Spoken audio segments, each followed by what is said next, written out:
नमस्कार दोस्तों, जय हिंद। आप सभी लोगों का हमारे YouTube चैनल पर स्वागत है। अगर आप हमारे चैनल पर नए हैं तो प्लीज़ हमारे चैनल को सब्सक्राइब कर दीजिए और बेल आइकन बटन भी प्रेस कर दीजिए। आज के इस वीडियो में हम लोग WAG-12B लोगों के बारे में देखेंगे, जो उसका ऑब्जेक्टिव क्वेश्चन होता है, जो एग्ज़ाम के लिए काफ़ी इंपॉर्टेंट है। तो उसके बारे में हम लोग आज बात करते हैं। यहाँ पर कुछ ऑब्जेक्टिव क्वेश्चन है, चलिए उसको स्टार्ट करते हैं। सबसे पहला क्वेश्चन है कि WAG-12B लोगों की हार्स पावर कितनी होती है। तो आपको पता होना चाहिए कि WAG-12B जो लोको होता है उसका हार्स पावर 12,000 होता है। 12,000 हार्स पावर का, यहाँ पे गलत लिखा है, 1200 लिखा हुआ है। ये होता है 12,000 हार्स पावर या 9,000 किलोवाट। नेक्स्ट है WAG-12B लोको में किस प्रकार की बोगी लगी है। तो यहाँ आप फिगर में देख सकते हैं, ये जो WAG-12B लोको होता है ये बोबो टाइप का होता है। और WAG-12B लोको दो सेक्शन से बना हुआ है। एक सेक्शन में दो बोगी होता है जिसमें 4 एक्सल होते हैं, और पूरे लोको में 4 बोगी होती हैं और 8 एक्सल होते हैं। और ये बोगियाँ बोबो टाइप की हैं, फिगर में आप लोग देख भी रहे होंगे। WAG-12B लोको का एक्सल वेट कितना है।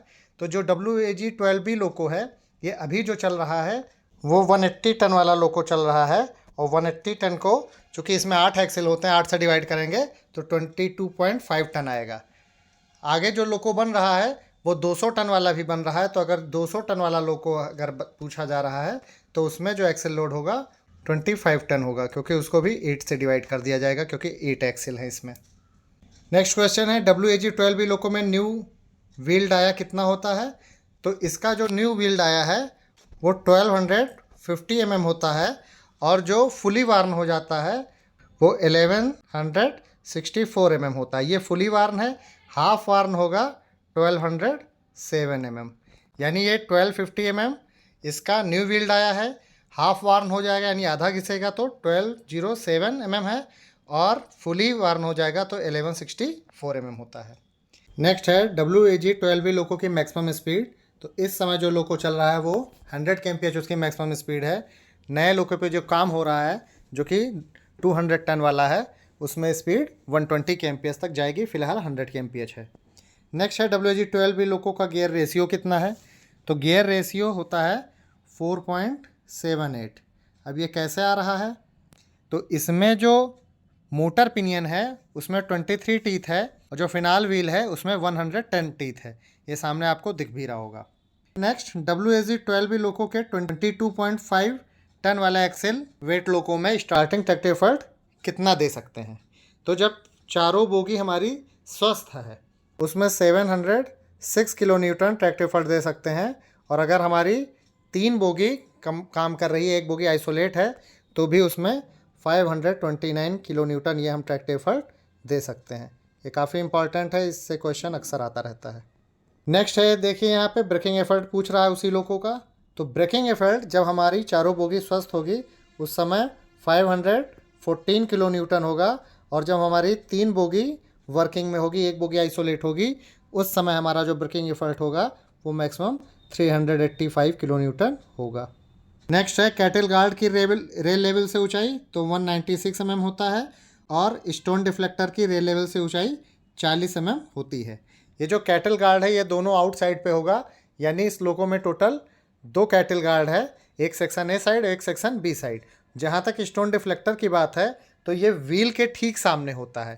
तो पहले कैटल गार्ड के पीछे जो दोनों व्हील है वहाँ पे 2 स्टोन डिफ्लेक्टर होंगे सेक्शन ए साइड में, और ऐसे ही सेक्शन बी साइड में कैटल गार्ड के पीछे जो 2 हमारे फर्स्ट व्हील हैं उन पे हमारे स्टोन डिफ्लेक्टर होंगे। यानी कुल मिला के एक लोको में 4 स्टोन डिफ्लेक्टर होते हैं। नेक्स्ट क्वेश्चन है WAG-12B लोको में ब्रेक गेज पैनल पर कौन कौन से गेज लगे हैं। तो यहाँ आप फिगर में देख सकते हैं, सबसे लेफ्ट में पार्किंग ब्रेक गेज है, उसके बाद MR और FP का गेज है, उसके बाद BC1 BC2 का गेज है, फिर BP गेज है, और उसके नीचे AFI गेज है। यहाँ पर आप ये देखिए कि MR और FP का एक ही डायल में दोनों नीडल दी हुई है। वाइट वाला MR का है, रेड वाला FP का है। इस डायल के अंदर MR जो लिखा है वो वाइट कलर से लिखा है, तो आप समझ सकते हैं वाइट वाली नीडल MR की है, और FP रेड कलर से लिखा है, तो यानी रेड वाली नीडल FP की है। हालांकि आप MR और FP को तो उसके प्रेशर से भी समझ सकते हैं, लेकिन BC1 BC2 दोनों ब्रेक सिलेंडर में सेम प्रेशर जाएगा, तो आप कंफ्यूज रहेंगे कि कौन सा किसका है। मान लिया आप BC1 में नहीं जा रहा है तो आपको कैसे पता चलेगा दोनों नीडल समझ के? तो उसके गेज में भी अंदर देखिए BC1 वाइट से लिखा है, यानी वाइट वाली नीडल ब्रेक सिलेंडर 1 की है और रेड वाली नीडल ब्रेक सिलेंडर 2 की है। नेक्स्ट है WAG-12B लोको में लगे कंप्रेसर स्विच की कौन सी पोजीशन होती है? तो इसकी दो पोजीशन होती है, एक ऑटो होता है जो कि वर्टिकल पोजीशन है और मैनुअल उसका हॉरिजॉन्टल पोजीशन होता है, और ये नॉन स्टेबल है यानी स्प्रिंग लोडेड है। आप मैनुअल पर ले जाएंगे, अगर आपने हाथ हटा लिया तो ये वापस ऑटो पे आ जाएगा। नेक्स्ट है इमरजेंसी ब्रेक स्विच दबाने पर क्या होता है? तो ये BPMS जैसा काम करता है। इसमें इमरजेंसी ब्रेक तो तुरंत लग जाएगी, और गाड़ी अगर खड़ी है तो VCB ओपन हो जाएगा, और नॉन जीरो स्पीड में है तो पेंटो भी डाउन हो जाएगा। जीरो स्पीड और नॉन जीरो स्पीड क्या होता है आप समझ लीजिए। 0 से 3 kmph की जो स्पीड होती है उसको जीरो स्पीड कहते हैं इस लोको में, और 3 से जो 100 kmph के बीच में स्पीड है उसको नॉन जीरो स्पीड कहा जाता है। फिर नेक्स्ट है कि साइड बफर की रेल लेवल से मैक्सिमम ऊंचाई कितनी होती है? तो 968 mm होती है। नेक्स्ट है कि WAG-12B लोको की छत पर कौन कौन से मुख्य उपकरण लगे होते हैं? तो सबसे ऊपर आपका AC लगा होगा यानी HVAC, उसके पीछे नेटवर्क्स एंटीना है, उसके पीछे आपका T2G एंटीना होता है, और सबसे लास्ट में यानी रूफ 3 पर आपका पेंटोग्राफ लगा होता है। नेक्स्ट क्वेश्चन है कि WAG-12B लोको में डिह्यूमिडिफायर का क्या काम है? तो डिह्यूमिडिफायर क्या करता है, मशीन रूम में अगर ह्यूमिडिटी 80% से ऊपर हो जाती है तब ये डिह्यूमिडिफायर वर्किंग में आता है, और ह्यूमिडिटी को जब 70% पे ले आता है तब ये डिह्यूमिडिफायर बंद हो जाता है। फिर लिखा है WAG-12B लोको के लेफ्ट पैनल पे कौन कौन से मुख्य उपकरण हैं? आप देख रहे हैं फिगर में, सबसे लेफ्ट में PTDC है, उसके बगल हार्न है, और हार्न के बगल आपका A9 है, और मोड ट्रेल स्विच है, और SA9 है। पूरा CCB वर्जन 2 वाला आपका पैनल दिया हुआ है। नेक्स्ट है कि इस लोको के बैकअप ब्रेक हैंडल की कितनी और कौन सी पोजीशन है? फिगर में आप यहाँ देख रहे हैं, इसकी 3 पोजीशन होती है। V पे ले जाएंगे तो अप्लाई होगा, बीच में थर्ड पोजीशन है यानी लैप वाली पोजीशन है, लैपिंग वाली, और पीछे सेकेंड पोजीशन है जो है वो रिलीज की है यानी चार्जिंग वाली। फिर है नेक्स्ट क्वेश्चन, इस लोको में मास्टर कंट्रोलर की कौन सी पोजीशन होती है? तो आप फिगर में देख रहे हैं, बीच में न्यूट्रल होता है, आगे की तरफ ले जाएंगे तो ट्रैक्शन होगा, और पीछे की तरफ लाएंगे तो ब्रेकिंग होगा। नेक्स्ट है WAG-12B लोको में लगे पेंटोग्राफ स्विच की पोजीशन कौन सी होती है? फिगर में आप देख रहे हैं, सबसे ऊपर रेज है जो कि नॉन स्टेबल है, बीच में नन है, उसके नीचे लोअर है, और सबसे नीचे इमरजेंसी है। रेज और लोअर पोजीशन है जो है ये नॉन स्टेबल है, मतलब आप पेंटो को रेज पे ले जाएंगे, फिर बटन को छोड़ेंगे तो ये नन पे आ जाएगा, या लोअर भी करेंगे तो ये वापस नन पे आ जाएगा। लेकिन अगर आपने इसको इमरजेंसी पे कर दिया तो ये स्टेबल पोजीशन है, आपका जो ये पेंटोग्राफ का स्विच है वो वहीं पे रुका रहेगा।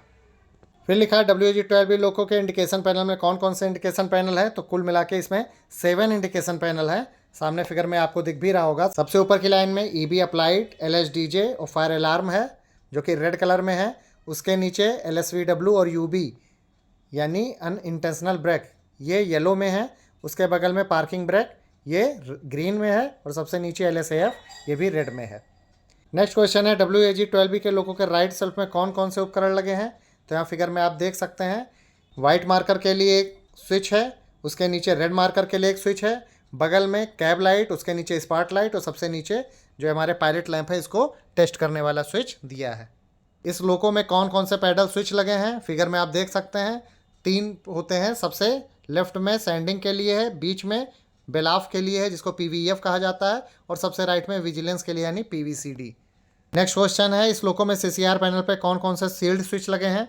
फिगर में आप देख सकते हैं, सबसे पहला जो है वो फायर डिटेक्शन बाईपास का है यहाँ पे, फिर जीरो स्पीड बाईपास है, और उसके बगल VCD का है, उसके बगल TBC बाईपास का है। जब थ्रॉटल फेल हो जाता है तब इसका यूज़ किया जाता है। नेक्स्ट क्वेश्चन है, CCR पैनल पे लगे पेंटो सेलेक्टर स्विच की पोजीशन। फिगर में आप देख सकते हैं, इसकी 3 पोजीशन होती है, रियर, फ्रंट और बोथ पेंटो। बाय डिफ़ॉल्ट ये रियर पे रहता है, ताकि जिस भी कैप से आप पेंटो रेज कर रहे हैं हमेशा पीछे वाला ही पेंटोग्राफ रेज हो। नेक्स्ट है, बैटरी कनेक्ट स्विच की कौन कौन सी पोजीशन होती है? ये भी आप फिगर में देख रहे हैं। बीच का जो इसका पोजीशन होता है वो नॉर्मल होता है, लेफ्ट में स्टॉप है, राइट में स्टार्टअप है, और ये स्टॉप और स्टार्टअप नॉन स्टेबल पोजीशन है, यानी अगर हम बैटरी कनेक्ट को चाहे स्टार्ट पे ले जाएं चाहे स्टॉप पे ले जाएं, जैसे इसको छोड़ेंगे वापस नॉर्मल पे आ जाता है। नेक्स्ट है कि ये इस लोको में CCR पैनल कहाँ लगा है, उस पर कुल कितने उपकरण लगे हैं? तो ये जो CCR पैनल है ये LP के पीछे लगा होता है। इसमें कुछ लोको में कुल मिला के 10 स्विच दिए हैं, और कुछ में जो इंटरनल लाइट वाला है वो हटा दिया गया है, यानी अब उस पर 9 स्विच दिए हुए हैं। तो इसका आंसर हो जाएगा 10/9 उपकरण। नेक्स्ट है कि इसमें किस प्रकार का पेंटोग्राफ लगा होता है, इसकी ऑपरेशनल रेंज क्या है। तो ये हाई रिच हाई स्पीड का पेंटो होता है और रेल लेवल से इसकी जो ऊंचाई होती है वो 4.58 मीटर से 7.58 मीटर तक होती है। नेक्स्ट क्वेश्चन है कि एचवी क्यूबिकल में इसमें कौन कौन से उपकरण लगे होते हैं। तो इसमें कई उपकरण लगे हैं, जैसे कि potential transformer, current transformer, VCB, HHT यानी high voltage disconnector, surge arrester, HOM handle, ये सभी हमारे एचवी क्यूबिकल में लगे हैं, जो कि मशीन रूम में लोको पायलट के पीछे एंड वाल के पास होता है। फिर है WAG-12 भी लोको में लगे पेंटोग्राफ के उठने और बैठने का समय। तो चाहे रेजिंग हो चाहे लोवरिंग हो, मैक्सिमम 10 सेकंड होता है और इसका प्रेशर होना चाहिए 6.2 kg/cm² से 10 kg/cm² तक। आई होप ये वीडियो आपके लिए बहुत हेल्पफुल होगा। मिलते हैं इस वीडियो के नेक्स्ट पार्ट में। Thank you.